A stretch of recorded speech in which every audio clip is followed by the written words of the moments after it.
గోడ మీద పిల్లిలాగా అయితే తిరుగుతాం తిరిగి తిరుగుతాం వాళ్ళకి అంత పోరాటాలు ఉండవు. నమ్మకంగా దేవుని కొరకు గట్టిగా నిలబడతారు చూడు, ఆశ్చర్యం. వాళ్ళ ఆధారాలన్నీ పోతుంటాయి, వాళ్ళు అనుకున్నవన్నీ పోతుంటాయి.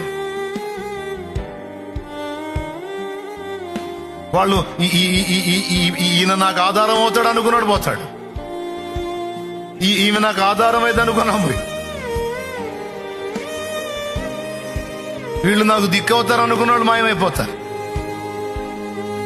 ఏంది ప్రభువా ఇట్లా చేశావు? దిక్కు లేదని ఎందుకు ఏడుస్తావు? నేనున్నాగా నీకు తోడై, భయపడవాకు పదా, జయం నీదేలే పదా, బహుమానం నీకే పదా అంటుంటాడు. ఆనుకున్న ఆధారాలన్నీ కూలిపోతుంటాయి.